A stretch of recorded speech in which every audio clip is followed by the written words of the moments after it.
So welcome everyone to Attitudinal Healing International's webinar series called Attitudinal Healing Around the World. Today it's our great pleasure to welcome Dr. Ken Hamilton. Ken is an MD, a general surgeon, and for the last 30 plus years he was the founder and the director of Hope Center in Maine. He's a lifelong seeker of truth, a practitioner of attitudinal healing, and many other spiritual practices that I'm sure he'll tell us about. And today he's going to be sharing with us his wisdom and his insights about how attitudinal healing fits into the wisdom traditions of the world. So welcome, Ken. We're so delighted to have you, and we're looking forward to hearing what you have to share with us today. Trish, thank you very much. It's always been a pleasure and a delight to work with you. We've worked together for the years. I met Jerry first back in 1986, and we've got a relationship which has been mutually productive and really neat. I just have been so fortunate to have friends like Attitudinal Healing International. So we're going to talk about attitudinal healing today, and I'm going to run on through this thing. And if I don't stop and answer questions, this will last for 55 minutes, and I think you'll be engaged for that time. But you're welcome to raise your hand if you've got a question. Right. So your first question might be, what is this MDCM degree you have? Well, MDCM was a McGill medical degree, and it's shared with the University of Edinburgh, and they're the only two that do it. CM is Latin, Chirurgiae Magistri, Master of Surgery. Okay, and it just happens to be a coincidence that I'm a general surgeon. Wow. Okay. So on to the next. And let's see, how do we move? Oh. There's an arrow down at the bottom of your screen. There you go. I moved it for you. There it is. Tiny things all over the place. Here we go. So what's attitudinal healing? Psychospiritual, psyche, soul, okay? Interesting thing. The Greek word psyche is also the word they use for the butterfly. And the wonder of it is the butterfly's metamorphosis. I just love this. Psyche is real. Psyche is a feminine figure. Psyche is tangible, emotional, all of that. And spirit is not. Spirit in all of the spiritual traditions is air, is breath. Okay? So it's two. Descartes and his buddies tried to deny the existence of psyche and make psyche and spirit the same. They got it wrong. That's okay, because we make mistakes, but they're lessons. We learn from them. And the whole thing of it is that we have an essence that's constructive, creative, peaceful, and whole. Oh, is that an attitude? So, yeah. And then we have this point of recognizing that we can choose attitudes that are healthy and replace ones that are unhealthy. And we'll look at that in several different ways as we go through this.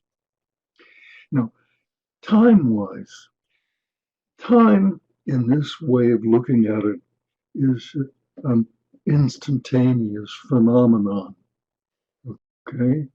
And in every instant, we can see what we're doing, how we're doing, and how we're feeling. This is so important to understand. I'd like to just take a moment right now to talk about feelings. They're not all up here, all right? It's very new terminology. My brain is in my head. I have a head brain. But did you know that we all have a heart brain? Yes. The heart has its own central nervous system, and the heart secretes neurochemicals.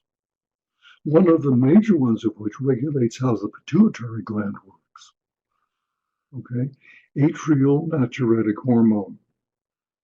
Now we have another brain, it's in our gut.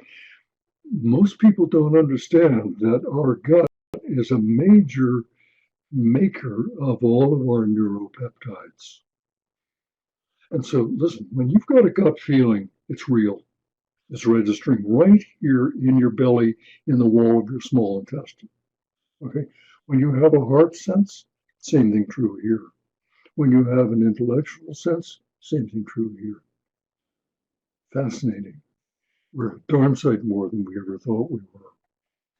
So what's going on? We've got an agenda today. I'd like to point out how powerful words are as symbols. They are. You look at me expressing myself. So the quality of the expression gets powerful. I could talk very plainly like this, and you'd lose interest in a second, wouldn't you? So it goes, it goes, it's a performance, power, not control, power. We're going to look at historical aspects of this stuff. We're going to go back a couple of thousand years to get started with, but not spend too much time there. Importance? Oh, yeah. Oh, yeah. We've got to just understand that everything we do is all tied into this. This is very holistic. Yeah, okay. And the application of this is in what we call psychoneuroimmunology. We'll get to that. And then, of course, how can we change them? The implication here is that we can. Remember that, please. Okay, here's a glossary, words, attitude. An attitude is a posture. An airplane has a attitude as it flies. If it gets too much of this, it's going to fall down. It's a nice way of lending it. It's temperament, What is your temperament? All right? I can be peaceful inside. Am I naturally a peaceful person? I'm not so sure about that. I'm quite energetic. Yeah, I got gray hair, but I'm quite energetic. I'm also very caring. Okay. Another word, heal. It's from the Germanic word hail. Okay. And it means this whole business that's associated with being whole and wholeness. Right? Yeah. Treat. Interesting word. That's me. That's me in the operating room, or that's me writing out a prescription, all right, to give medical aid. And that is always associated with the presence of a disease or condition. Okay? That's limited. And we have a tendency to fascinate on the limited. But don't, please. You're a whole being, and so am I. And this is what we're going to be looking at here. More of the glossary, the psychospiritual practice. Repetitive. A repetitive exercise that brings psyche and spirit together. And I talked to you earlier about soul and spirit. One of the interesting things about soul is that it is synonymous with our essence. And spiritus means breath. So it's the breath of life. And it connects us to the sacred. I'm just emphasizing this because I'm contradicting Rene Descartes and his buddies. Okay? Mind brain. I got a brain here. I got a brain here, as I just told you, and I got one in my gut. Okay. The mind isn't in the brain. It encompasses my whole being. People getting organ transplants get characteristics of the donor with the lung or the heart or the kidneys or whatever it is. Fascinating. I have a friend who was a childhood diabetic, type 1 type diabetic, and she clobbered her kidneys because of the diabetes. And she got a kidney from a sister, and she recognized that she got three attitudinal features of the sister, who was still alive very much. And then she rejected that kidney years later when she had a heart attack and had to stop her anti-rejection drugs. So then she got a kidney from a younger brother. And I knew her then. I went and visited her in the hospital. I said, she was just doing beautifully and the kidney was working fine, all that sort of stuff. And I said, what'd you get from your brother? And she said, oh, nothing. Oh, wait a minute. Ever since my operation, I'm an absolutely, totally fascinated by numbers. And guess what? He's a licensed accountant. Isn't it interesting? So that kidney carried a characteristic of the brother. Okay. So mind is something that permeates consciousness, it is, that permeates our whole being. Brain, an organ of communication and memory that my mind finds useful. Okay? Very important. And the brain, all three brains communicate to the body through its nervous systems and through its circulatory systems.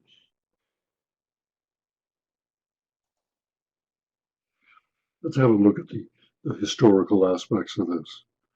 And I want to take you back to old wisdom to begin with. 1500 before the Common Era. It's very important. And we're going to do that. Then we'll look at William James, who was a physician of a century and a half ago. And Viktor Frankl, you probably know about him. Earl Nightingale, you may not know about Earl, but the world's greatest student of success, Earl Nightingale. And I'll talk more about him. And then Jerry Jampolsky. Because of Jerry, I'm here. I met him in '85, and that was just a relationship that just went beautifully.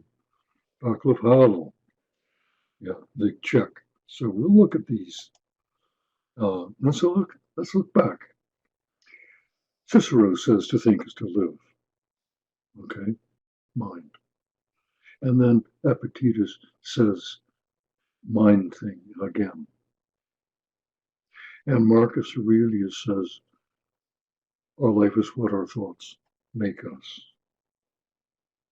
Okay, what you are going to become is what you're thinking about now. Okay? And I'll talk about some of these quotes I'll give you from Nightingale in a moment. The exhortation of the dawn comes from Kalidasa, from the 4th and 5th centuries. Famous poet, absolutely wonderful guy. You read, I'll be silent reading. Makes every day a dream of happiness and every tomorrow a vision of hope. Look well, therefore, to this day. Such is the salutation of the dawn. On we go. William James, interesting guy. Not very sturdy, very frail, but very intelligent. Wanted to become an MD, but couldn't make it through the rigors of the education. So known for being a psychologist and a philosopher. Frail, got his MD degree. And look what he has to say here about the greatest discovery. By changing the inner attitudes of our minds, we can change the outer aspects of our lives. Okay, the inner and the outer get related to what's inside. And he comments, you see, that people don't accept this tremendous discovery and live it. Well, maybe we're at the threshold of that today. And so thank you very much, Dr. James. Viktor Frankl, Jewish psychiatrist, and I'm saying Austrian psychologist, Vienna, and Jewish, and along come the Nazis, and they use him to treat Jews. And a psychiatrist in those days was also a neurologist and a neurosurgeon. Interesting.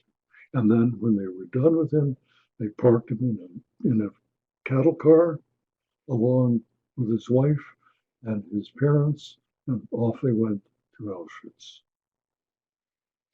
Tilly died in her prison camp. That's his wife. And his parents died on the train. They were old. He made it 3 years. Survival rate 1 in 28. Why? He focused on the latter, about human freedoms and choosing attitudes in a given set of circumstances. And it's a spiritual freedom that cannot be taken away. So you have all of this within you. Right? Welcome it. Use it. It's a gift. I'll repeat that. It's a gift promised you since the beginning of time. Earl Nightingale, he was born in 1921. 12 years later, the year that I was born in, his father left the family, abandoned them. They never saw him again. Earl knew that he wanted to be a businessman, and he knew he needed college experience, but he couldn't afford it. So he went to the local library and told the librarian he wanted to read about success. Success. She said, sit down, I'll get you a book. And she fed him a book. He was an avid reader. He swallowed it. She gave him another. And at the end of the first week, he had his own table with stacks of books, with little slips of paper coming out of all of the pages. And he set up a practice of going to that library for 12 hours every single week. And he carried that out for the rest of his life, except when he was in the Marines in World War II. The thing that happened there was that he was on the battleship Arizona when that magazine blew up, blowing him into the water semi-conscious, and his life got saved by another Marine. And I've heard Earl tell this story, and he choked up when he told it. You talk about PTSD, and his compensation was realizing that he was given an assignment, and the thing that he was fascinated on was success, so he was going to teach success, and that he did for the rest of his life, dying in 1989. Very important phrase there, that very last one about changing his mind and changing his attitude. How quickly he can do it. Huh? Remember that, please. You can do it too. I have 3 physician teachers, big time. I was doing this Nightingale Conan stuff, and a monthly insight tape from Nightingale had Earl doing 15 minutes and 3 other people doing 15 minutes apiece, monthly. And I was introduced to that because I ran into my own anger in 1975. It seemed like the world was angry at me, and I complained to my practice manager about this. And he said, Ken, I got a tape last week, from the Nightingale Conan Corporation. And Earl Nightingale is saying that the attitude you see in the world around you is a reflection of the attitude you're projecting into it. Oh my God. The anger I'm looking at is mine. Oh my God. You know? And where I was really getting it, now life is weird because you're not going to believe this maybe, but it's true. For 3 months straight, every time I got to the stop sign at the end of my office street, there was traffic there going my way home, and I had to get on behind. And there was an old fellow who lived about 10 miles away, and he never drove more than 10 miles an hour, and he would get to that stop sign before I got there, and he'd have 20 cars behind him, and I'd have to wait for the whole bunch. And it didn't make any difference, day of the week or time of the day or night, but there was always traffic there. And if you don't think that made me mad, then think again. I said, me? Wait a minute. All right, I'm going to go home and work on this going home. So I said, take it easy, Ken. Attitudinal shift right there. Immediate. Okay. Easy. Take it easy, Ken. And I had to repeat this to me as I snuck up to that stop sign with my eyes squished shut. You know why? I was afraid there wasn't going to be anybody there. And when I got to the stop sign and opened my eyes, there was one car in sight. I was sitting in it. I never saw the old man again. I met his granddaughter at a conference in Florida where I told the story of him. And she came up afterwards and said, that's my grandfather you're talking about. Life is as it is, you know. So I knew then that there was something going on. So I subscribed to the Nightingale Conan Insight tapes. I've got 22 years of monthly insight tapes in the basement of my house. And I've listened to every one of them at least 3 times. And I would share what I was learning with my patients. And I became known as the doctor who listens. And he's got things that he can tell you that can help you a lot.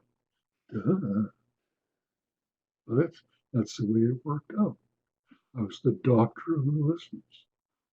And one of my first patients, when I started here in 1971, was going to have her gallbladder taken out. And she asked me if she could tell me something about herself that she had never told anyone. I said, sure. So I went and sat down next to her bed, zipped my lip, opened up this mind, these 2 minds, and sat still.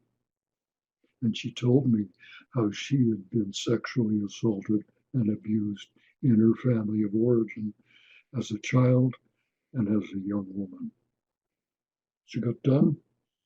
She said, thanks for listening, Doc. Now I think I'm ready for tomorrow's operation. She was. And an uneventful operation. She asked to go home on the 3rd day after. Nothing going wrong, everything going right. Go ahead. Let me give you a few suggestions. Fine, she went, have no problems. Back for suture, I'm over in a week. She said, thanks for a lot. Listening, Doc. That really helped. So I was the doctor who listens.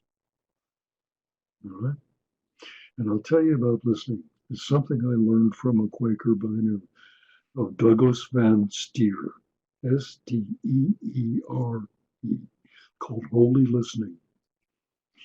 It listens a soul into life, and it may be the single most important thing one human being can do for another. And that is in a book. It's an essay called On Listening, Douglas Van Steer. I put it together. I heard it and I trust it, and it's there. Holy listening. And Margaret Gunther, an Episcopal priest, wrote a book about holy listening. So I can encourage you, if you're curious, go find it. All right. So I'm getting through all of this, and I'm realizing that I'm helping my patients do things that are completely unorthodox. They're healing faster than they should and getting over diseases like they should not. And so I wanted some help. I thought I needed to take a sabbatical and go learn how to counsel people. And a friend of mine who heard me say that said, she said, you need to get tutorial counseling. I said, good. Got somebody in mind? She said, no. I knew she was lying. 3 days later, she gave me a post-it. Call him and see if the chemistry is right. Barry Wood. I called him, the chemistry was right. He was an Episcopal priest. He was a board-certified internist, a board-certified psychologist, an organist with an operatic voice, a beautiful, beautiful human being, deeply, richly wise, and what a teacher, I'll tell you. We worked together for over a year, and he came down with cancer, got operated on, and it was incurable. It was a colon cancer, and it had spread. And so he had a prolonged hospital stay. And he asked his partner, to get him the New York Times book review. He got him, and he read Bernie Siegel's book, Love, Medicine, and Miracles. The review was right there. And he said, get me the book. And he got the book and he read it. He called Bernie and said, I want to come see you. Bernie said, you're post-op. I'm busy. I got a half hour. Let's talk. They talked for 30 minutes. They never saw each other, but in that time, connected deeply. And when we went back together again, me and Barry, he said, Ken, I never tell my patients what to do. But I strongly recommend that you get the book, read it, and meet the author. I ordered the book on the way home. 2 days later, it had come. 2 days later, it had been read. And the next day, the woman who introduced me to Barry showed up in my office with a catalog for workshops in Massachusetts. And I opened it up, and there was Love, Medicine, and Miracles, Bernie Siegel. 3-day weekend. 3-day weekend, I was off. I signed up. I went there and met Bernie, and he was telling about his support groups. Barry was a recovering alcoholic and codependent, and he had me going to 12-step groups. So I've got 12-step groups. I've got Bernie Siegel's groups that were based on attitude. He learned this from Elizabeth Kubler-Ross. And when I was there, I commented to the people at Interface about support groups. Oh, this is fascinating. They said, you need to come back next month and listen to Jerry Jampolsky tell us about attitudinal healing support groups. When is that? They named the date, another 3-day weekend for me. It all fits. So there I meet Jerry and Diane. He's got a terrible bronchitis, laryngitis, can't hardly understand what he's talking about. But his spirit was strong, and Diane did a wonderful job of introducing the work. So that's how I met them. And Jerry Jampolsky, we'll get to that in a minute.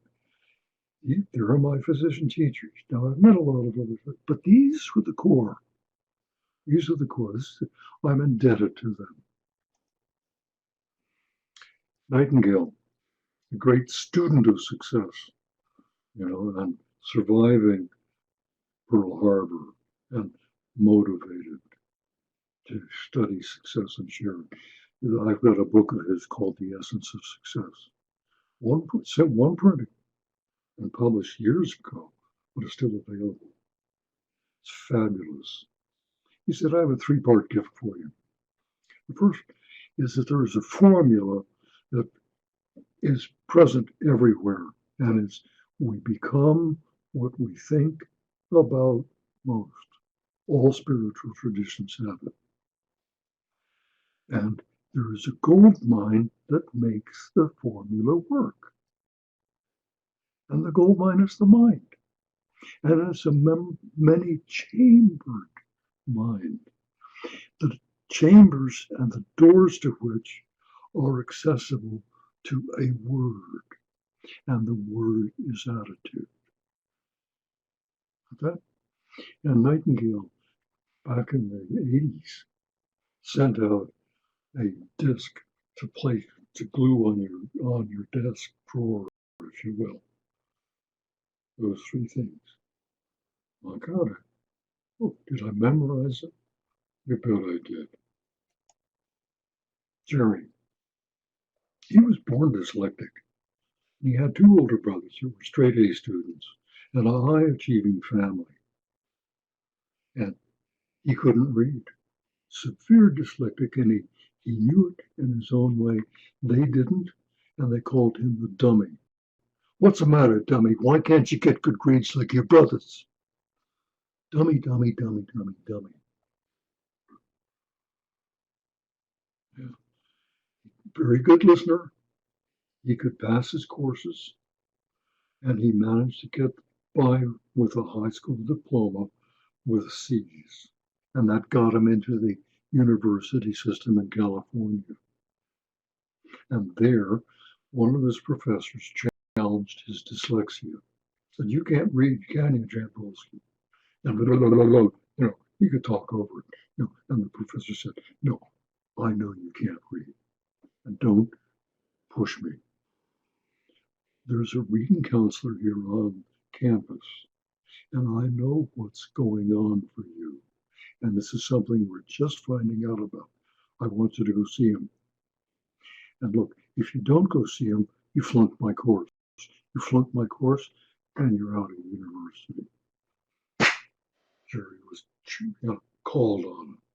So I went and got it, and the guy said, "Read my book." And Jerry can't. Put a mirror up. He said, "Look in the mirror." And Jerry could read perfectly. Classical dyslexia.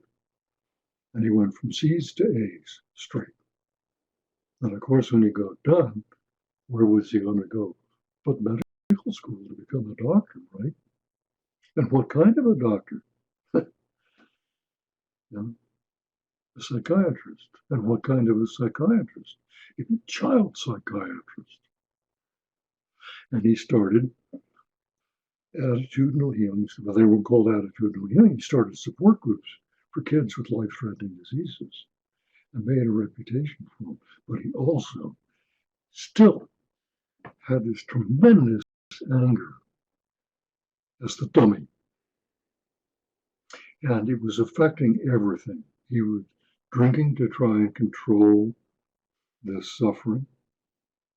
And he was as much at risk of losing his professional license because of his alcoholism as he was of losing his driver's license.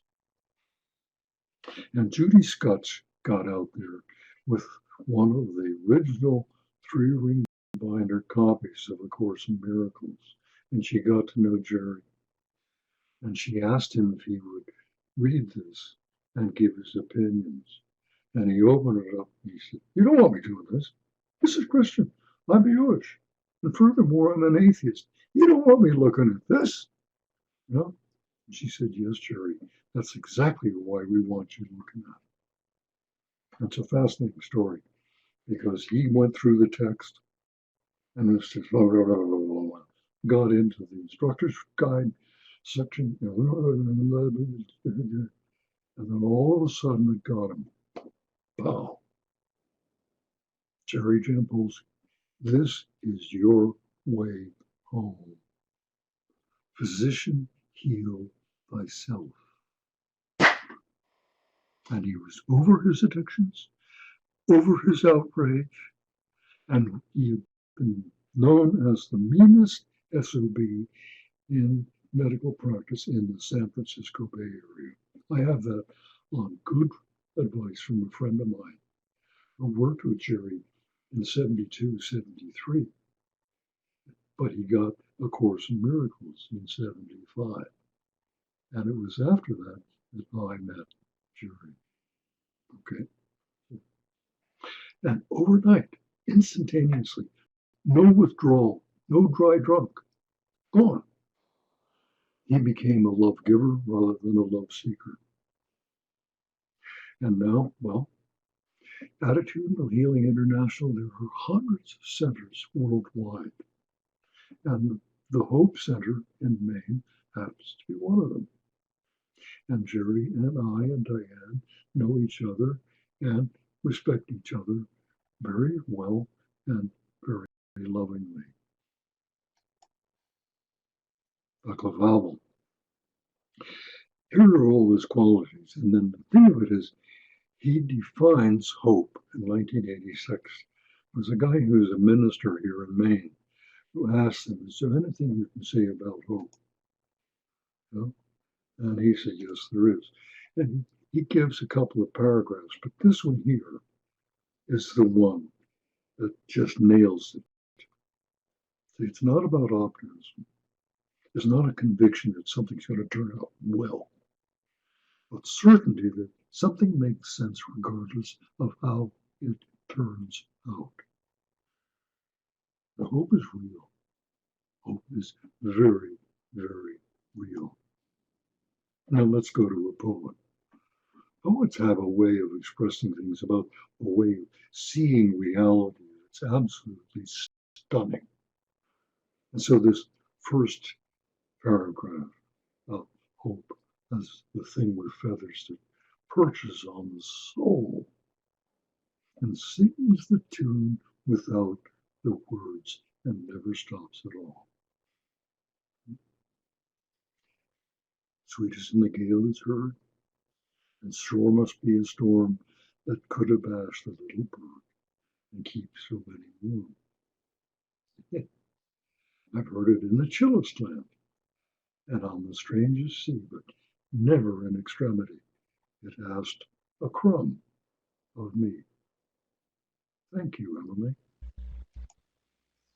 So where are we at this point? Attitudes are chosen, all of them. They've been around for a long, long time. We've known about. And one physician's anchor, mine, and Jerry's anchor is we've looked at and we've seen how transformative attitudinal shifts can be. Guilt is a bad word. Shifted. Guilt is somebody made a mistake and they should have known better. No. But be responsible for your own thoughts, your own attitudes, and your work. Okay, just be able to respond. Oh, take the shoulds out of it. Take blame out of it. Somebody over there has made the mistake and they should have known better. And then there's the bad one. Shame. I am a mistake and I can't know better. Oh yeah. Oh yeah. And so one of the ways through this, and I found it, and Jerry found it, positive self-talk. So we'll go and we'll look at more of that. So attitudes, what are they? Are they real? Well, head, heart, gut, chemistry, nervous systems, they are. What do they do? Look at that. What kind of implications they have for health. There they are. There are others, but these are, here we are, 6 good ones. You can't see that one in the middle too good, grief. Then happiness, joy, serenity. Okay. Now, what do they do? Here are their chemistries. Cortisol. It's an immunosuppressant. You need it if you're getting in a fight so that you don't get immune to your own bruised and battered tissues. but you don't need that much of it afterwards. Too much of that, you screw up your immune system. And that's a great way of inviting cancer into your body. That's a great way. No guarantees, okay? Anger, heart, norepinephrine. That can drive you to heart attacks and heart failure. Okay? Grief it's a transitional thing because the corticotropin releasing factor is that it has a tendency to be able to help you to use your adrenal glands to become stable and allow yourself to grieve. Happiness, there's morphine. There's morphine. It's an endorphin, is one that goes inside. And morphine comes outside, and so does heroin, and so does fentanyl. They're all there. But what happens if you're not happy? Right? Joy, interferons.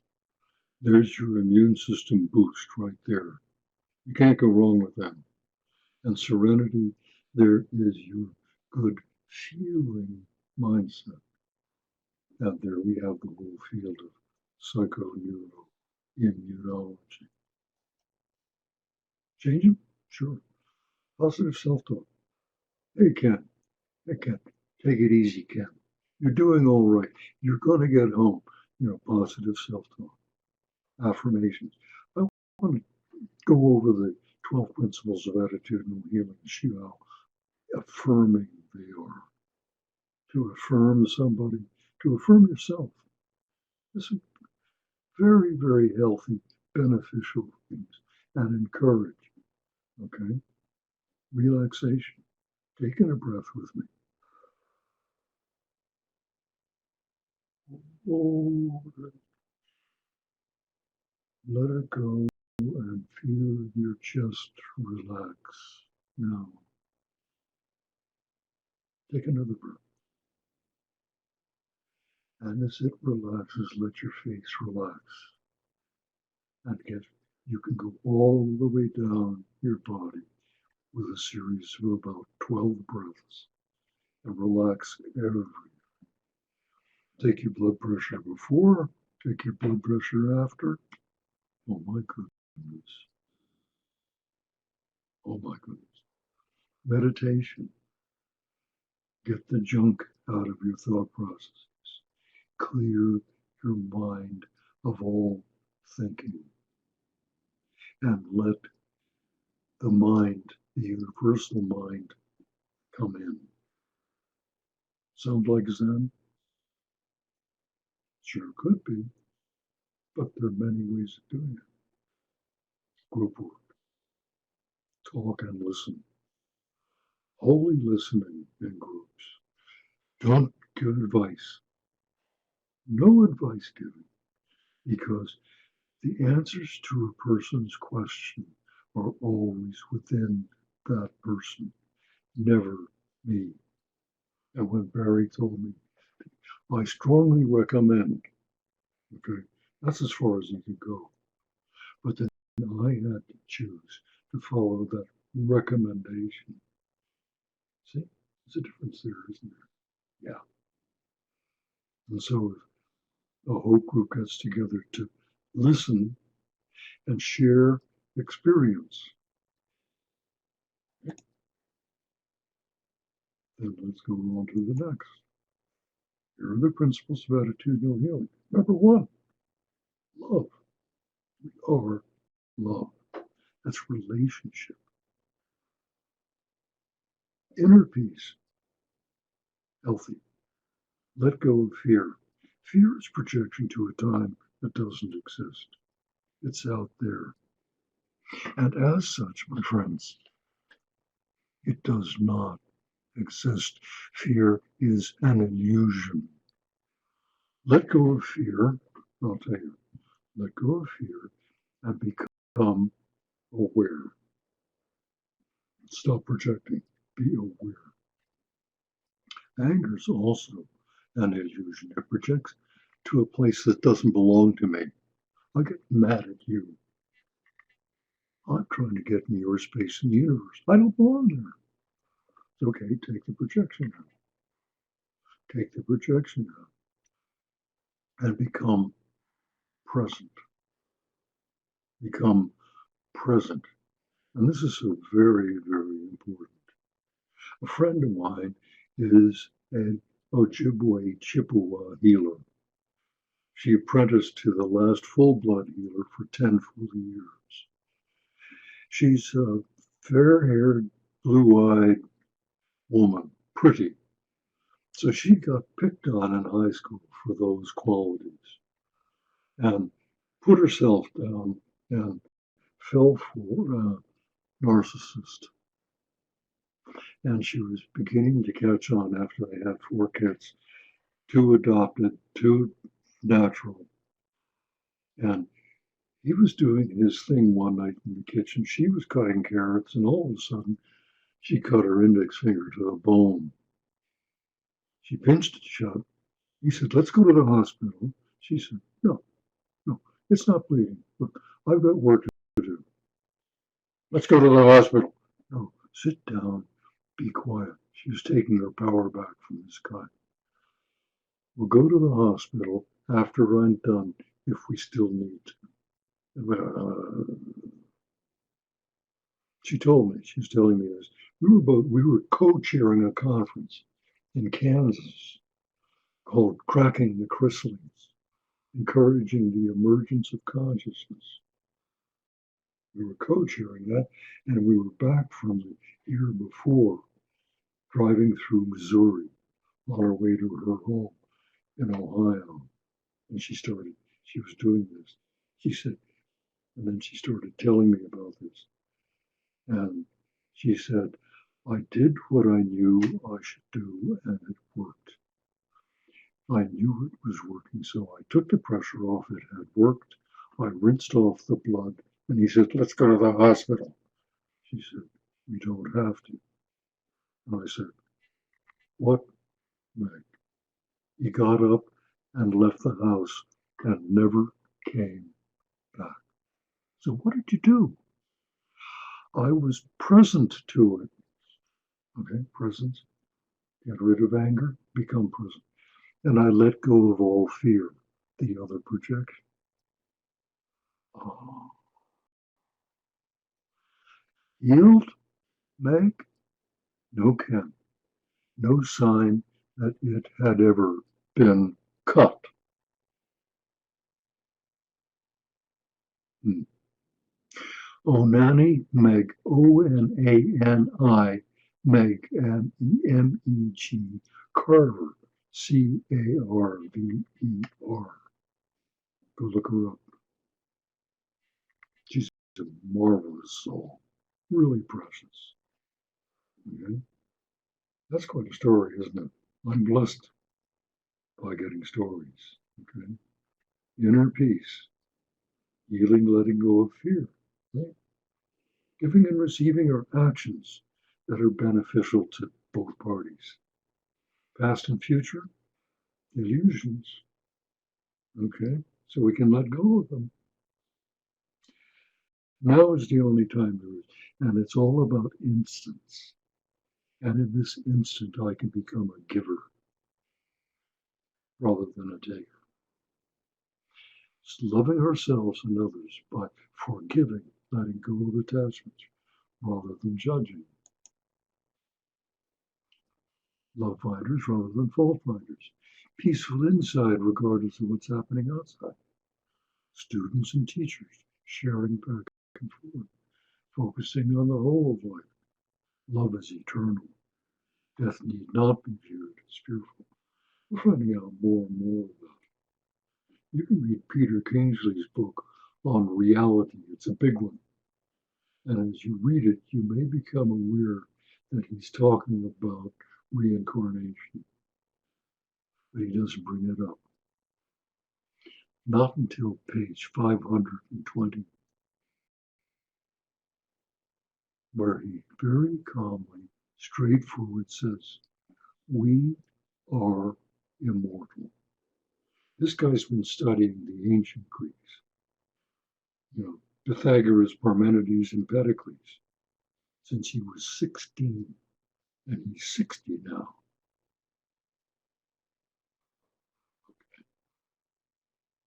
Peter Kingsley, and you may want to read his books. The first of his I read was A Story Waiting to Pierce You, and then I read Reality, where he says, we are immortal. Now, what happens when we really start taking that to heart? Okay? Death need not be viewed as fearful. And we can always perceive others as either extending love or giving a call for help. Or we say, or giving a call for love. We do want to be loved, don't we? These hope groups, we start them by reading this, who we are. This is a business plan. Who are we? Why are we here? How are we going to get what we came for? What are we going to do with it when we got it? Okay. What's the result? And now what can we do more? Choose to focus on the whole of life rather than the fragments, seeking the power that makes this choice possible. Power, not control. Power. And this is an inner power, and the power is love. And with love, we come to realize the promise of hope, which is that things can make sense regardless of how they work out. See how this all weaves? I hope I can convey to you this is a weave. It's been going on for me for a long, long time. But it really started weaving a fabric back in the 1980s. So we've looked at a who's who. This is not all. This is now this really, really powerful movement. But we found out what they are in the body here. Now, the practice of it, practice makes perfect. Do it with others. Get your home group going. And I've learned through three friends of mine, we were meeting, we've met off and on, and we met together, and one of them said, I really like working in a quartet like this. And it just so happened that this quartet had 2 women and 2 men. And all of us 3 agreed with him. It's a lovely way to get together and to be constructive and nurturing of each other and spontaneous. Call your quartet together when you need to. A hope group meets, it's a support group that meets every week for 2 hours because there are people who need to spend that time learning how to live life as if it mattered. Oh, imagine that. And getting more information, sharing experience, please. It's not about advice giving, it's sharing experience. Yeah, kind of important, isn't it? Your life now, tell your other said this to Gene Houston. We are collaborators in creation. Behave as if limits to our abilities do not exist. You see, going back to Socrates, Plato, and Aristotle, they limited our thinking about our abilities.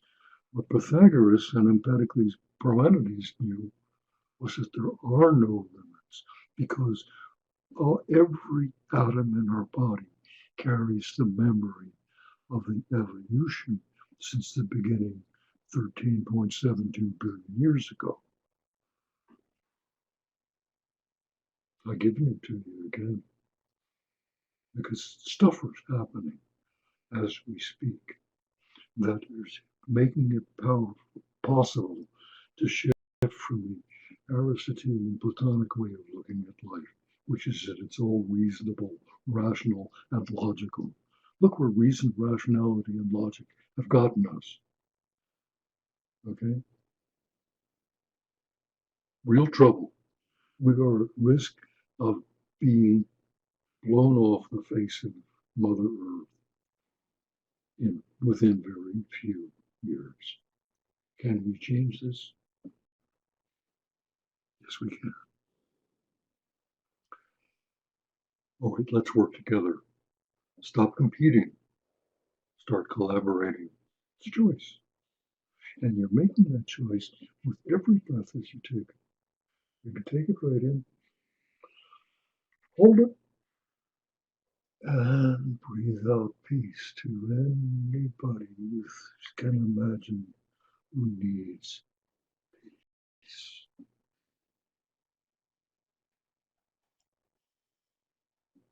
So your power lies within making an intention. Goals are lines in the sand. Intention are ongoing processes. So a goal may appear, but the intention takes you beyond it. Will, that's the stuff that makes the motor run. Okay? Now, if you're going to do this in competition, struggle with others. That's your ego at work. If you align it with a power greater than your own, that's your soul's work. That's what your soul came here to do.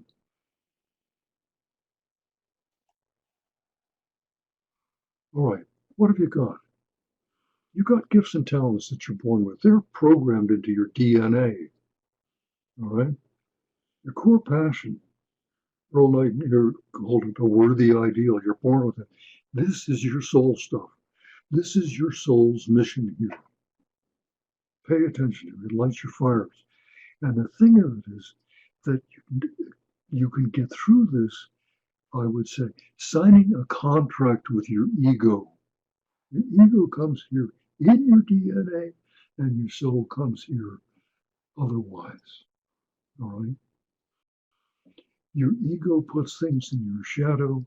Your soul can bring them out again because they're tender, precious parts of you.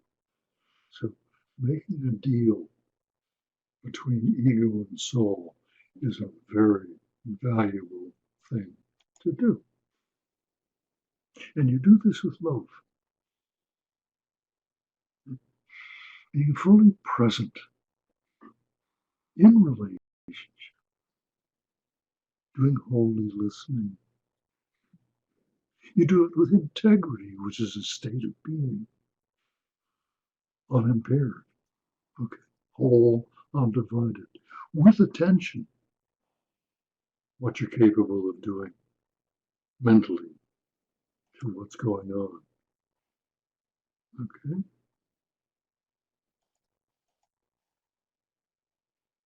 Hope has four cornerstones, and we already brought them up. Okay? Intention, love, integrity, attention. There they are. Now look at this. This is the simplest geometric, sacred geometrical figure there is. You can make one of these out of stiff paper. And if you want, if there's some part of you part of these that needs attention, hold it where you've got love right now. If you need to look at integrity, roll it up in place, you see? And then the other three form the basis for supporting what's at the lid, what's at the top. A very simple thing to do. I've got one that's made out of that rigid stuff that we can make things out of. And there they are. And that's what goes on in a hope group. What's got your attention? What is your intention? What would you like to have happen? What would you like to see come of this? Look at this thing with integrity, all under the direction of love, which is divine, which is sacred, which is the essence of the whole universe. Getting it? Good. And from the mystery, this is a mystery. You know, You know, Socrates and his friends tried to make it explainable. It's not. And we're finally beginning to realize that. It is a mystery. And understand this whole thing, it's been around since the beginning of time. Remember that and start thinking ways in which you remember what you've always known. And it's a gift of a living universe. Consider that you're alive because the universe is alive. Consider you have a mind you're conscious because the universe is conscious. Okay? And these are all sacred, divine properties. You have a gift of the universe. Now, how can you give it? To whom can you give it? Can you give it without quality? Huh? Yes, you can. Give it with love. Give it with love. Let it float out there to be used as the other wants to use it. And this I got a man of Jewish traditions, and I don't know who it was, but I heard this quoting, and I'll say right now that I have the greatest respect for Jews and Judaism. I have great respect for Islam. I have great respect for Christianity. Don't get me wrong. But this wisdom stuff is something that, Einstein, where in the name of heaven? What an incredible mind. There's the reward.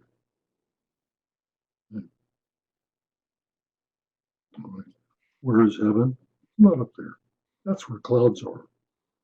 Okay? Heaven is right here. It's everywhere. It's right here. Where is hell? Dante put it.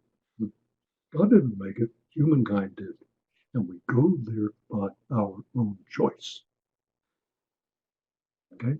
So we can get out of it by seeing ourselves through peaceful, loving eyes of compassion and forgiveness. And then you might find out who you are and why you came here. Now, if you want more information, here they are. I just would say to you, as you're writing these down, whichever one appeals to you, write down the URLs of all of these: www.international.org, www.nightingale.com. Okay? And Hope Healing a Person is Exceptional, https hopehealing.org, and the Foundation for Inner Peace, A Course in Miracles. Okay? There they are, and you can get them anywhere. You can get them off of Attitudinal Healing International. So let's close up with some thoughts. I love this. The light of a bright world dies with the dying sun. The mind has 1,000 eyes, and the heart but one. Yet the light of a whole life dies when love is done. Got it?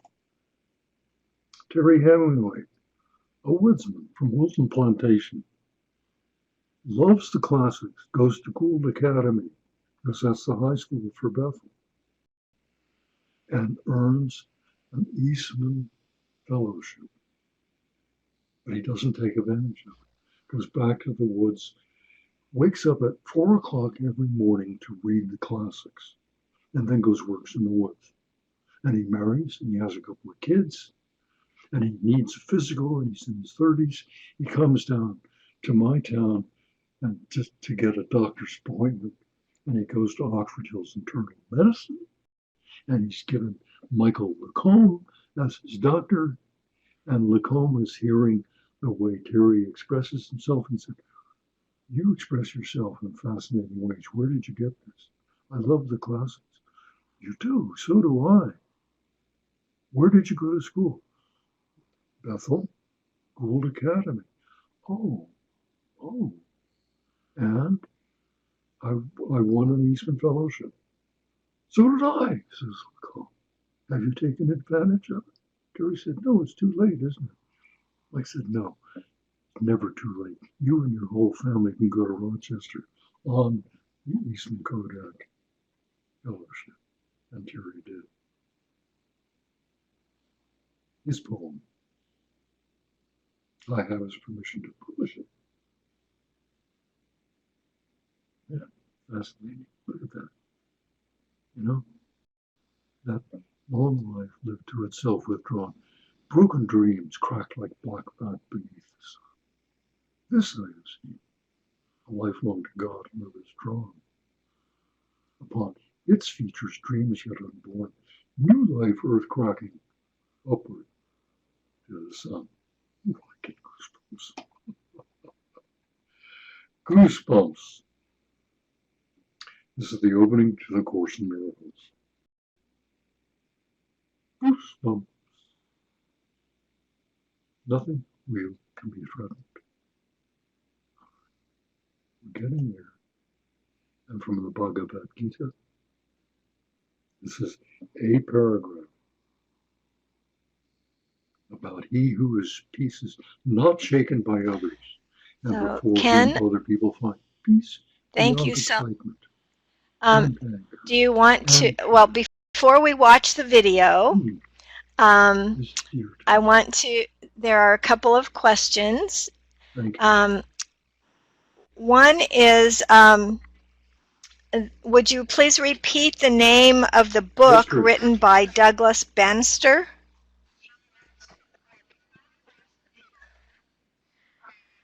Yep. Oh, Okay. Van Steer. Okay, Douglas Van Steer.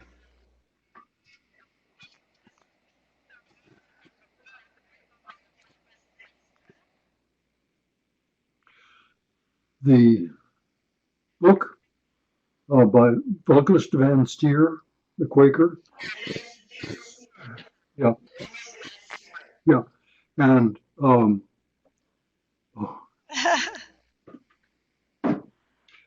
the poem was, the expression is in his poem. It's fun the way I block this. I do this periodically. Hold Yep, on. it's backwards. Gleanings, okay.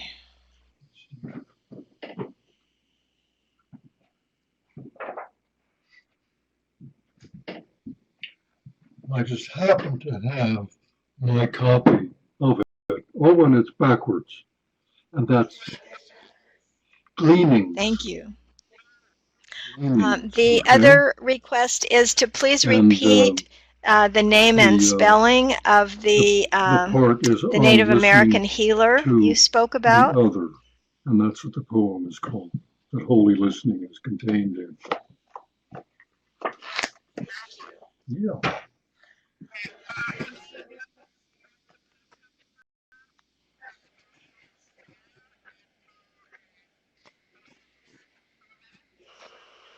Yes. Her name is Meg Thank you. Carver. All right, MEG So shall we CARVER, and her open Ojibwe for name some questions is before we view the Onami. video, or do you want to view the video then open for ONAMI. questions? Meg Carver. Okay. And she, Mm-hmm. go, yeah, what? Fine. So anyone who is present, if you have a question or a comment that you would like to make to Ken, Well, I'd like to open please raise your hand and I will, and then the video is 10 minutes if you long, want to speak, so we can do you questions after that. can make sure your microphone is on by clicking the icon at the top of the screen and make sure your microphone icon is green. Okay, Hasso, what would you like to say?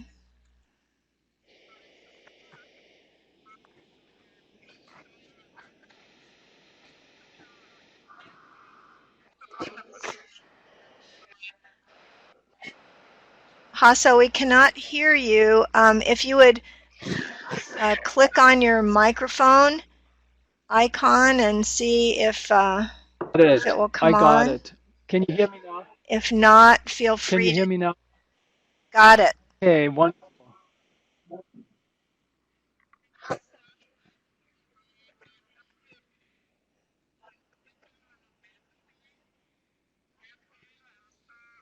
Okay.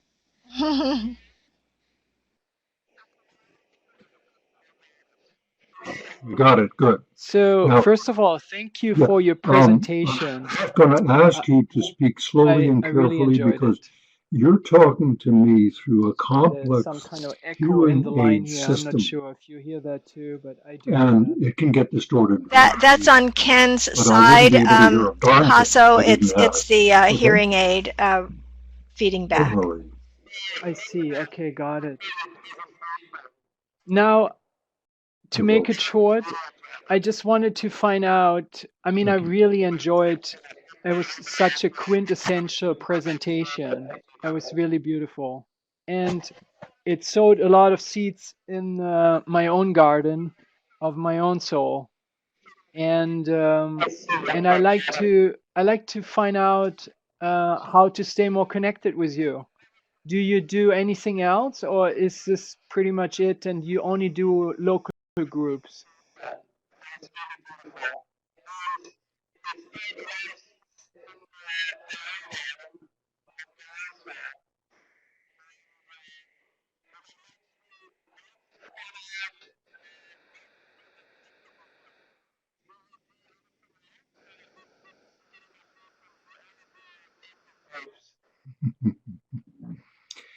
The website is the hopehealing.org website. You can do that. Hopehealing, one word, .org in your Google search engine, and it'll take you right to it.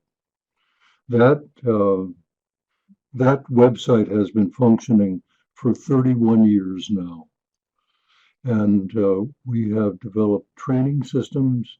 I do coaching, all this other stuff. It's a lot of fun, and we say just there we are. So if you go there, you've got anything and everything that you can look for. I've got some work to do on it. I thought my work was done, but it's not. It's got to be, updated. It's big and it's available. And if you want to connect with me, the email connection is there. And I'll just state it. Ken Thank you H. so much. I That's Ken appreciate it. Hamilton. Ken H.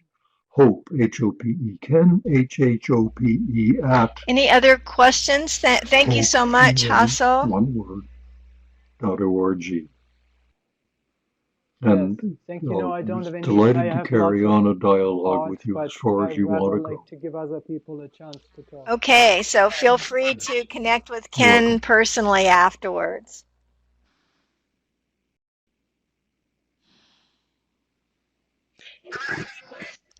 Anyone else?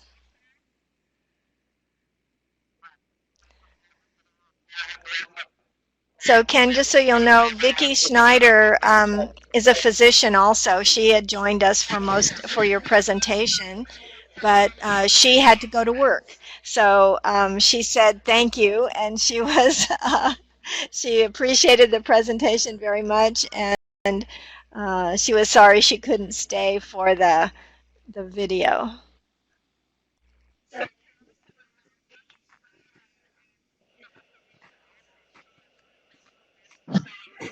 Yeah. Okay. Okay. Okay. It looks like we have no more questions, so shall we go ahead and watch the video and then open it up for questions once again? And sure, and just, you Please. can get back to her and say, you want to talk some more, Doc? I,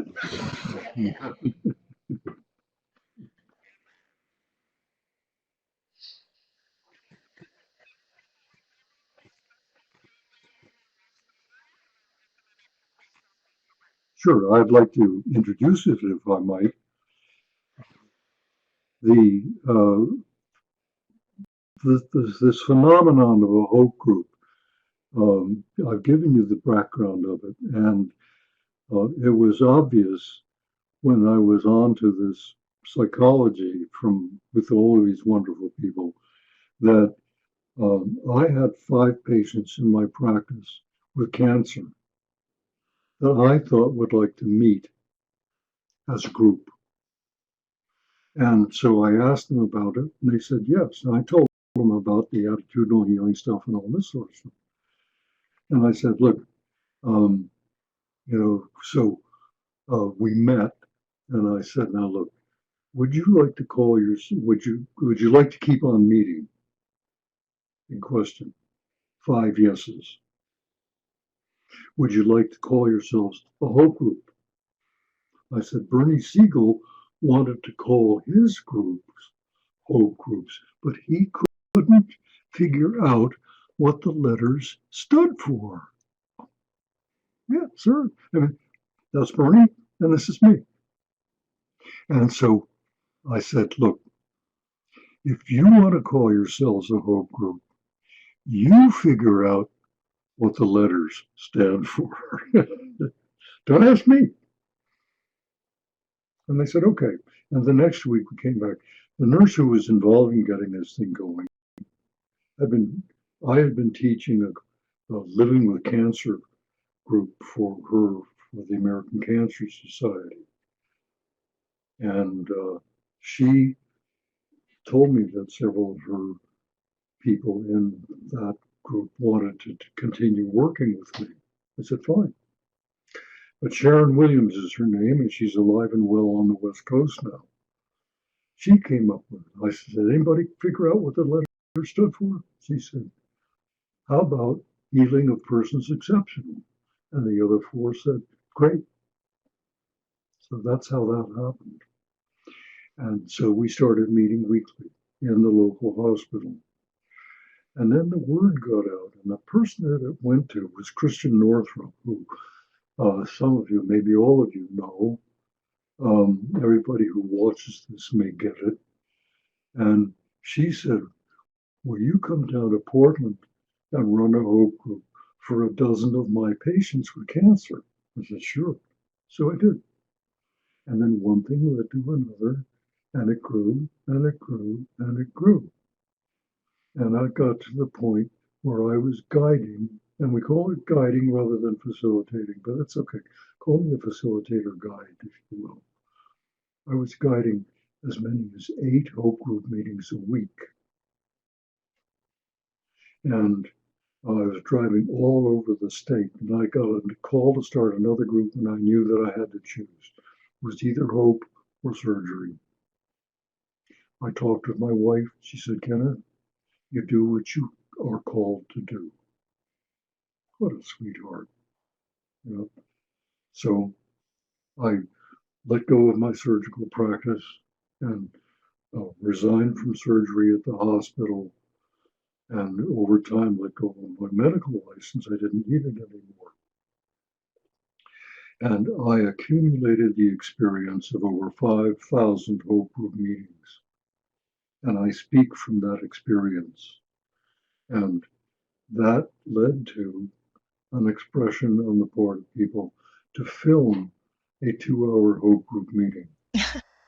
And an organization. And so Ken, while you were speaking, one of the participants raised his hand. His name is Senfufa Moses. He's from Uganda, and he has a question for you. Compression of all of this into this 10-minute video. Okay, so here we go. And thank you for listening. So Moses, are you able to use your microphone to ask a question?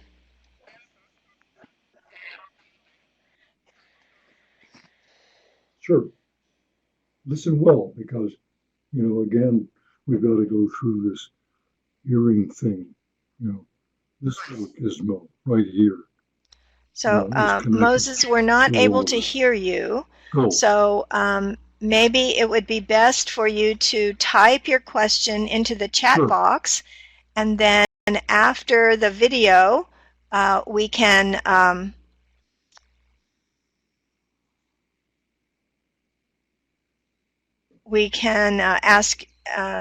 read your question, and Ken can answer it. So in the meantime, if you want to try once again to click on the microphone icon at the top of your screen and see if it will turn on. You do have microphone rights.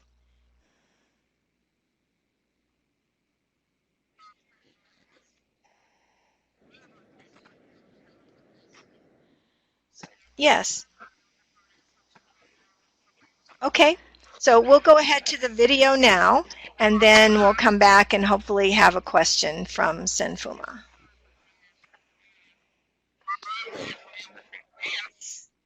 Yeah, and Trish, you know, the other thing of it is, if this doesn't We are a work, hope group. please welcome to email me, and we'll carry We on. come together to find wellness. Dialogue. Wellness comes with the discovery of peace of mind.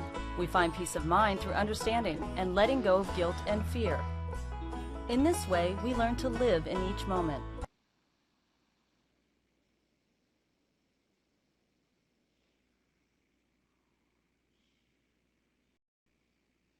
Ken, we're getting too much feedback. Would you please mute your microphone, and then I'll turn this back on. Wellness comes with the discovery of peace of mind. We find peace of mind through understanding and letting go of guilt and fear. In this way, we learn to live in each moment. We come together to find wellness. Wellness comes with the discovery of peace of Yep. mind. We find peace of mind through understanding and letting go of guilt and fear. In this way, we learn to live Sure. in each moment. In this moment, we can choose to focus on the whole of life rather than its fragments. We seek the power that makes this choice possible. We come to realize that this power lies within each one of us. This power, as we understand it, is love. With love's power, we come to realize the promise of hope. There is a road, no simple highway between the dawn and the dark of night. And if you go, no one will follow. That path is far, your steps alone. Let's go around the room and introduce ourselves. I'll start like I often do. I'm Ken Hamilton, and I started this mischief in my surgical practice in 1987. And it's been such a mischief that it called me away from surgery in '88. And I've been doing this ever since, and I've got about 4,000 of these meetings behind me, and I think I'm addicted to it, but I love it. The group is not led by the facilitator. The group leads itself. The group comes up with the topics. The group decides how deep or how shallow they want to deal with those topics. And every individual in it decides individually how they want to participate. I had a healthcare system convincing me that I had something called post-traumatic stress disorder. Coming to Hope Group and networking with some of the wisdom here and some of the education here, some of the experience here, looped into different authors, different experiences, different case histories that established a philosophy that I didn't have to see myself as someone with a disorder. What brought me to Hope, too, was that ongoing search to find myself and overcome the depression or being repressed from thriving because I'm told by everybody and everything what I should be, what I shouldn't be. There are parts of me I can't stand, and I can stand myself better after I've come to a Hope Group and learn more and let it sink in a little bit till the next time.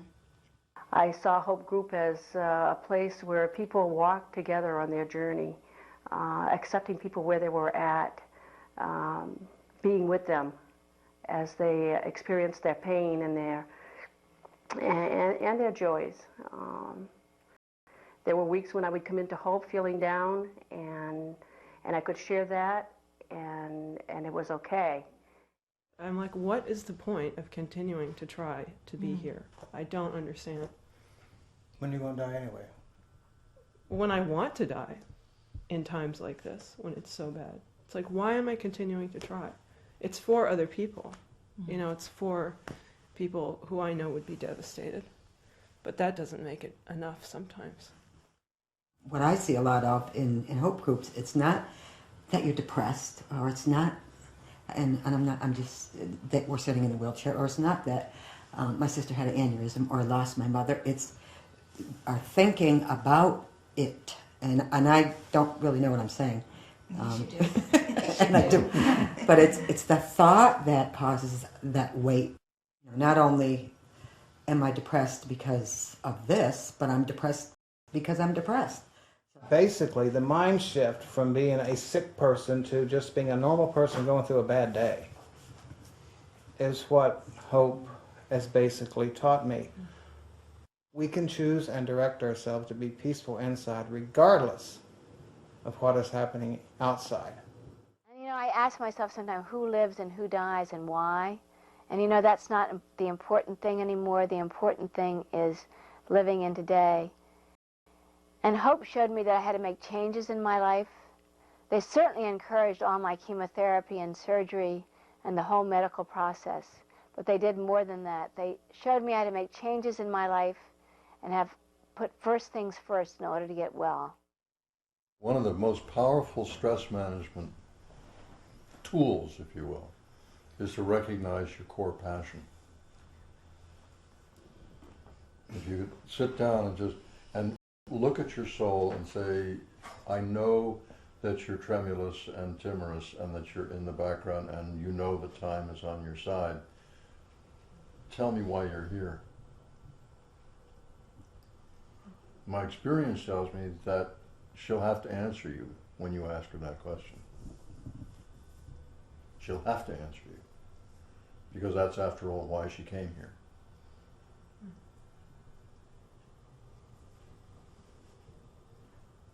I'll have to think about that. I mean, my first instinct is it's nature. And that's why I'm here, is to try to help with that. I mean, that's what I've always been trying to do. Is to help with what? The world. The world. The other thing that hope has given me is Ken has taught me that there's a gift in illness or any problem. And if you can learn to see the gift. And probably for the first 5 years you said that, I glared at you and thought, you haven't got a clue what you're talking about. Yeah. A gift. And then, but that Chinese saying, my barn having burned to the ground, I can now see the moon. I love that because I do see life differently now. Very much do. I keep coming back here because it keeps me grounded and it keeps the tingle going. There's a certain amount of tingle I get when I'm in that place of bliss, when I'm doing what I was sent here to do, to tell the stories. There's a level of energy that goes through my body, and I get a lot of it here. I found that I was really getting a lot out of these meetings. Little gems, and it aligned a lot with who I am and the direction that I like to be in. There's a little saying in here. We can always perceive others as either extending love or giving a call for love. And I just love that. It grabs me. I think Frankl nailed it. That really the human species is in a quest for meaning. It brought us down from the trees 100,000 years ago. And we're dreadfully terrified that it doesn't mean a damn thing. For me, love is about relationships. And for me, the universe is inherently in perfect relationship to all of its parts. Everything is in perfect relationship. And it is, again, it's our ego that doesn't get that. And it's when you start looking into the smallest particles of universe, you find out that they're conscious. And so when we start looking at this whole universe as not only having a body, but having a mind and having passions and all sorts and awarenesses and a spirit, then hey, it all changes for me. I'm a part of something that inherently has meaning. And I can't escape that statement anymore. There's no way I can escape it. And it's hope groups have given this to me. I stopped counting at 4,000. It's no point.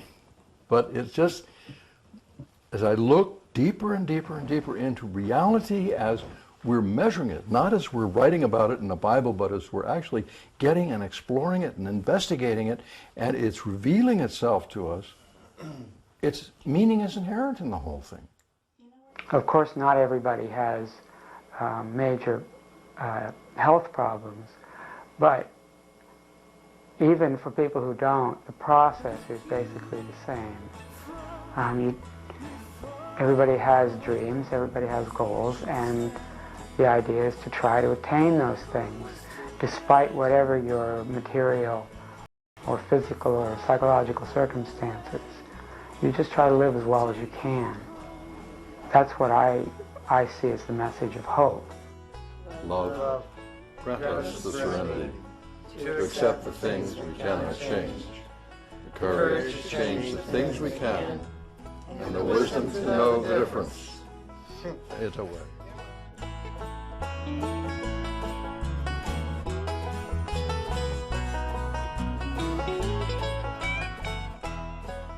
Hope groups help people find answers to the 4 success questions of life. Who are you? Why are you here? How are you going to get what you came for? And what are you going to do with it when you have it? Those answers provide meaning, value, and purpose to every life.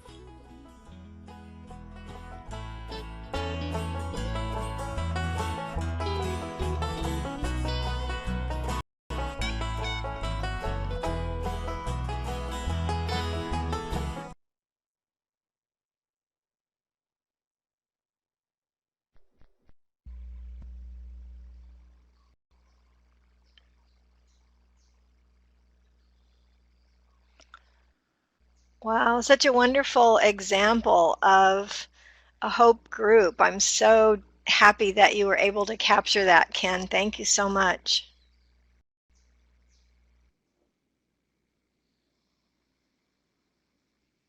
Mm.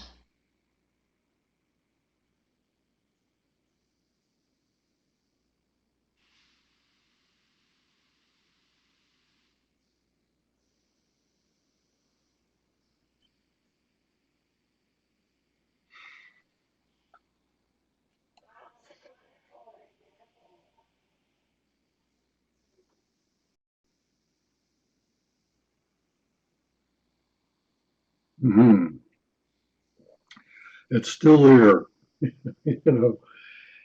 and that's what it is. And again, that whole Beautiful. thing, that So, Ken, do you want we're a damn to sight more turn than we ever your thought we were. webcam back on Well, to it's been a long close? time since we thought we were that way.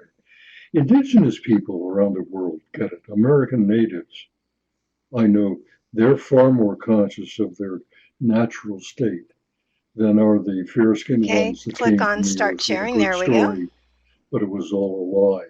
And that's a part of the way the So prophecies work from there's a coast to question coast. from Hasso. He said, how much of your work is about the Ah, Course in Miracles?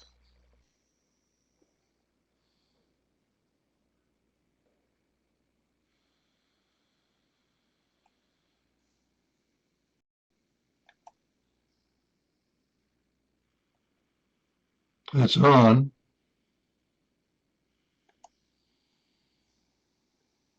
There we go. As I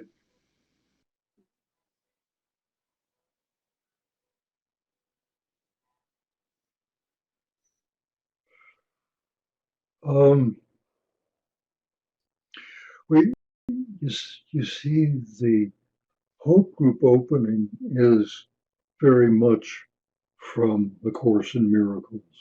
And I have the legacies from Jerry and Diane and from my own study of the Course. And so it's imbued in it all. Now, religiously speaking, I was born into an Episcopal Christian Science family. And as I have matured, that has become much more ecumenical. And I went through the course again not too long ago, and the one thing that I'm struck by in it is its masculinity. And I'm struck by the fact that it does not refer to the soul. And I think I get that, knowing how it came to be, how Helen Schuckman was the one who channeled the whole thing. And so there it is. But these are two aspects of the course which I miss, and I'm sorry that they're not there, but that's okay. The business of the soul comes from Thanks, Ken. certain So, abilities I have that I Hasso found out asks, are you that are very familiar close with to shamanic ability. the Way of That's a journey Mastery for people, from the and Christie that's not course Foundation? work. But I integrate. You know, for me, everything weaves together. And so I look at the wisdom in the course and I combine that with the wisdom of the soul in shamanic work. Does that answer the question? Mm-hmm.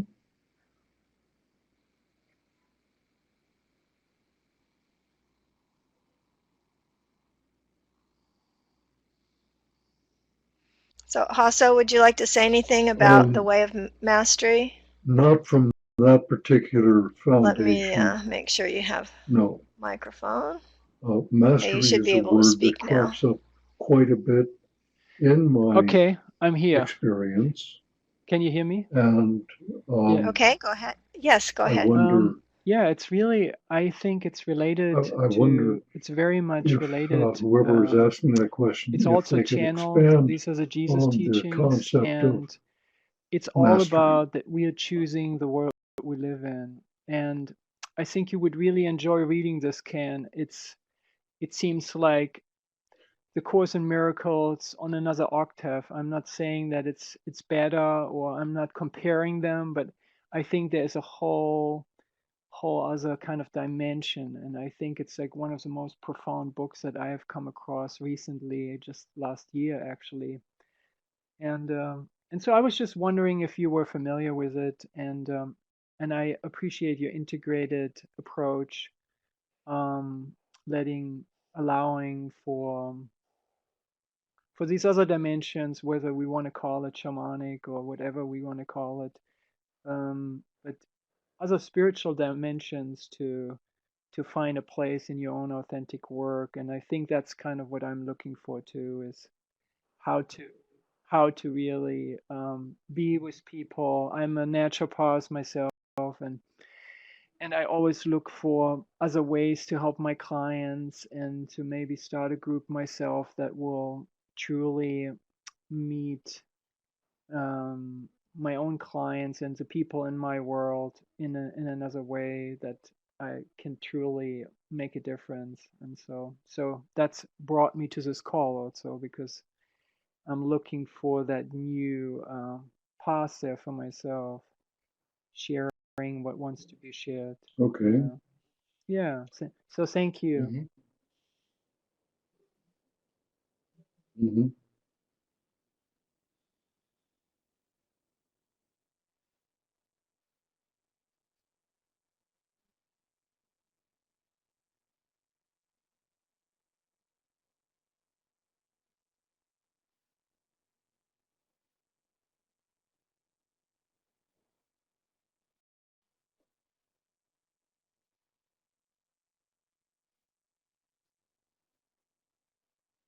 Good.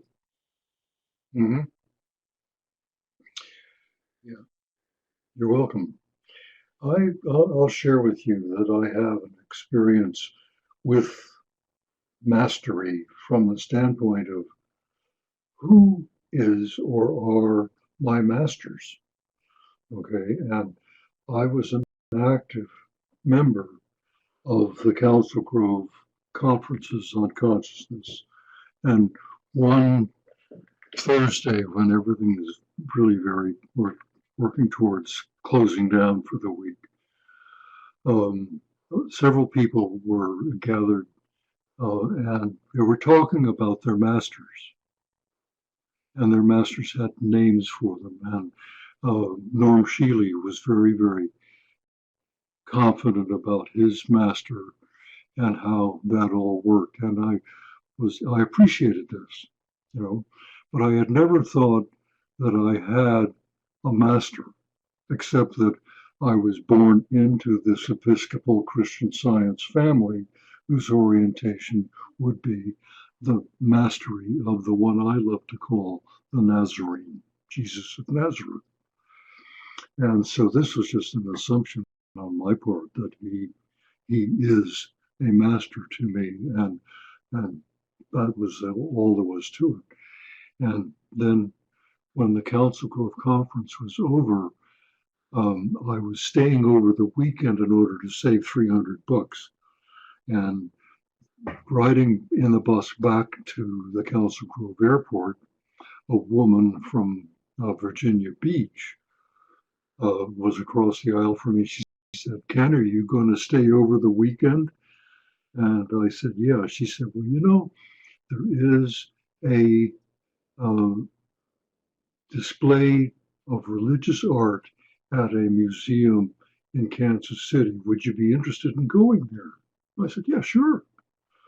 And so she said, "I don't know. Well, let's find out." So when we got into the Kansas City, we started looking at this more and decided that after spending the night in our respective motels, we'd get together on Saturday morning and go looking for our what we could do, and that was fine.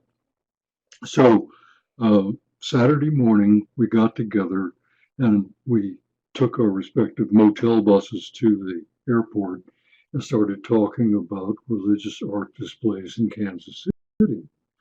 And a client, one of the people there selling tickets, said, "Oh, you mean the Nelson Atkins Art Museum? I'm sure that's right. Well, we've got a bus, a shuttle that goes to the Northport Holiday Inn, and that's just a few miles away from the museum. I'll put you on that shuttle." "Thank you." So we get on the shuttle, and we're the only two passengers. And the driver says, "Where are you going?" And we said, "We're going to the Nelson Atkins." I mean, this is weird, right? He said, "Well, this is my last run. So look, I'll take you to the Northport Motel so that you know where it is. And I'll take you from there over to the Nelson Atkins." Okay. That's what he did. And he didn't go up the front of Nelson Atkins, went to the side street. And we got off the shuttle and thanked him and tipped him, and it was all very good.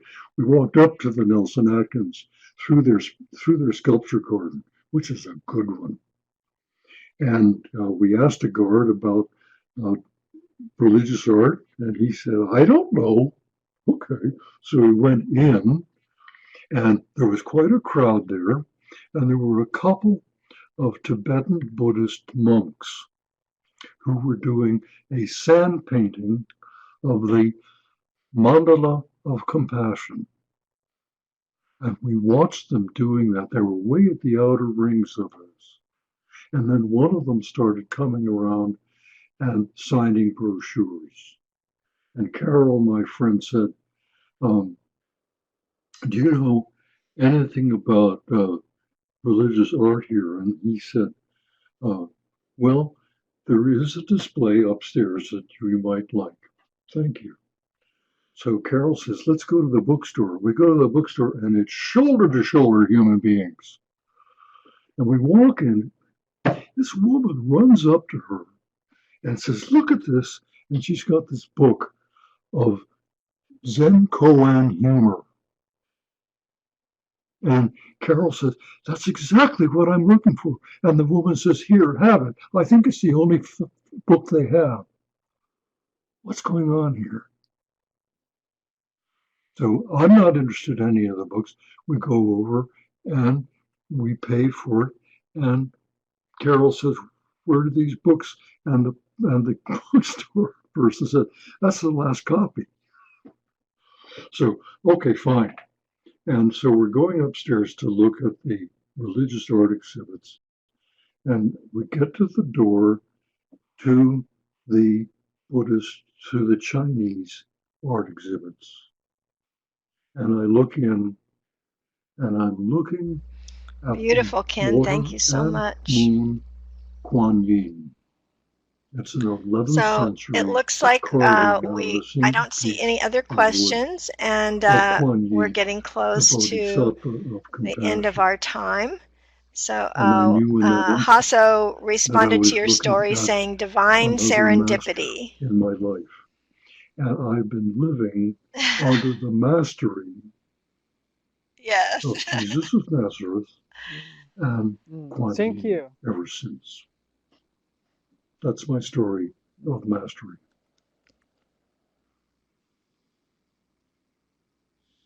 Mm. You're welcome.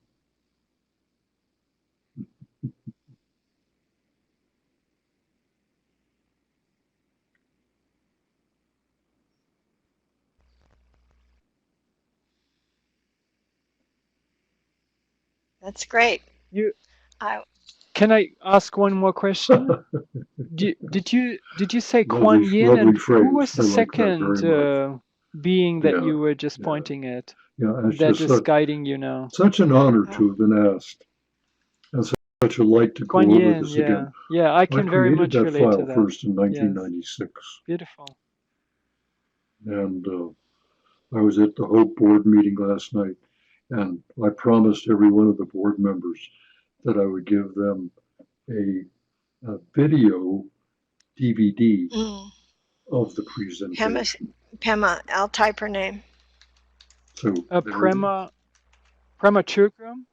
Yeah, yes, I'm familiar with her. Mm-hmm.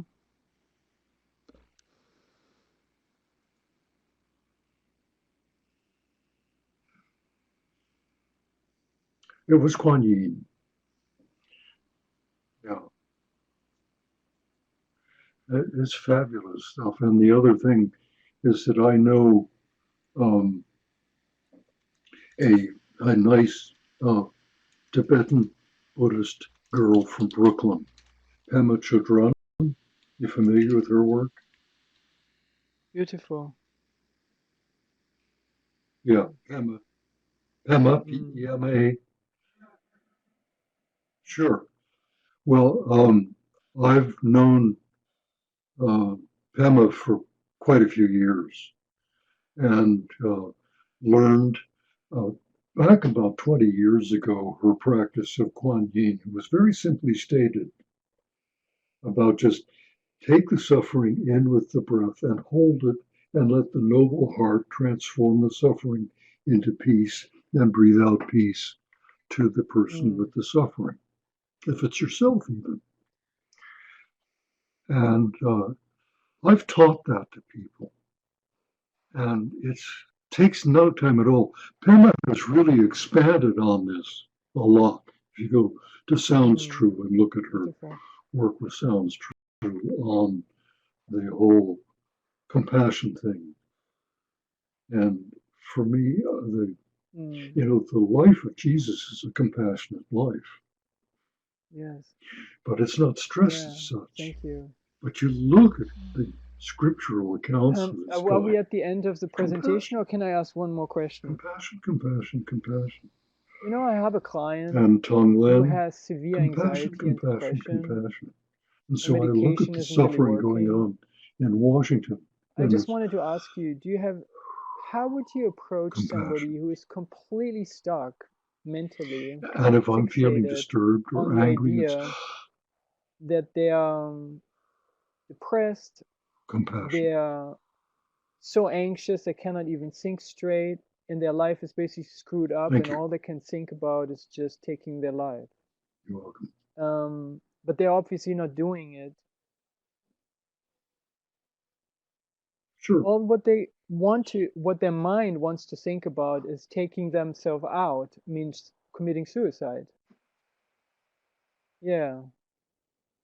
And so, what do you think because I know you have this great medical background, what do you think, obviously a psychiatric drug, because she's already on clonopine, but I don't want to get too medical about it. I just wanted to say, and it's not working, it's obviously not working.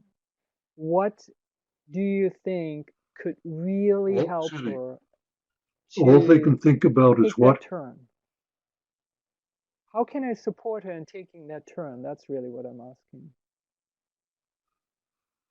Committing suicide. Mm-hmm. Mm-hmm.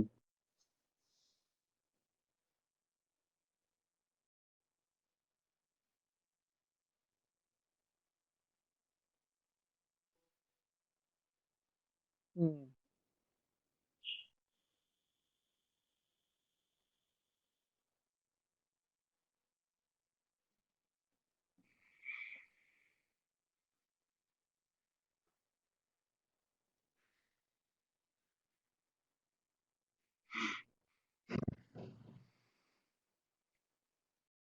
Yeah. Well, how would I? For me, in my experience with this, and it's happened more than once, I need to give myself permission to be fully present to the person, fully present to their suffering, and then working my own, just feeling compassion and seeing what's coming up for me.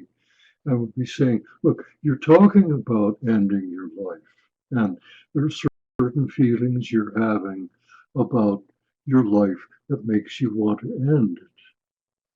But if there was something magic to happen in your life, that a piece of unfinished business were to crop up, you have any sense of what it might be?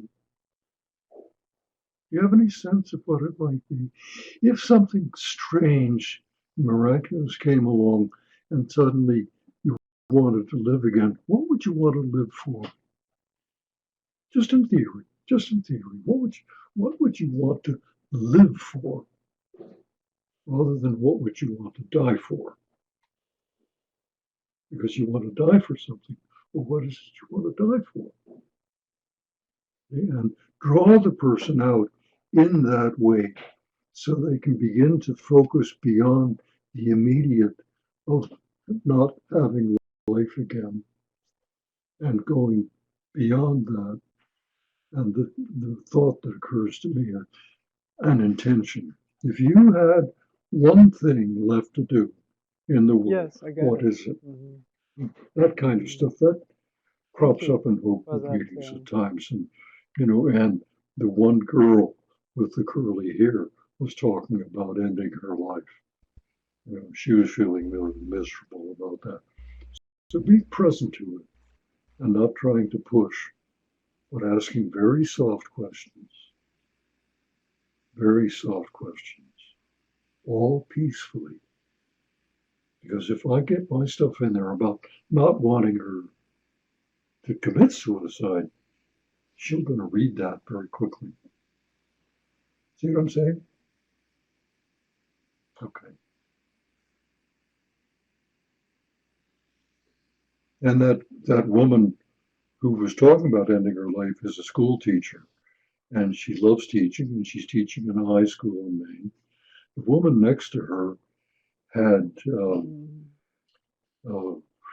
Thank you for multiple right, Thank you. amyotrophic lateral sclerosis, and she's no longer with us. The guy with the dark skin had no kidneys, and he lasted. He's a very remarkable guy. and he's no longer with us. And the woman who was talking about surgery and chemotherapy, she's no Ken, longer thank you with so us. much. I think you've certainly And helped all me of the get on with rest my life are still today. around, I love your stories and I love living life. your conversational tone. It's really been such a pleasure to be with you today. Years later. Thank you. Huh? Thank you, Ken. I love the Thank work. you so much. I think, it's just great. Yeah. It's just the So I idea hope that of we will see you what all life means again, has meaning, either value, online or and in purpose. person sometime soon. And Uh, is there the anything I can next do to help you get on? webinar is scheduled for Tell me what it is. November 20th, and we hope some of you will be able to join us for that one too. Trish, you're welcome. So, okay. Thanks again, everyone. Thank you, Ken. Thank you. Beautiful. We'll be in touch soon. And a pleasure being with you. Thank you. Bye-bye. Wonderful.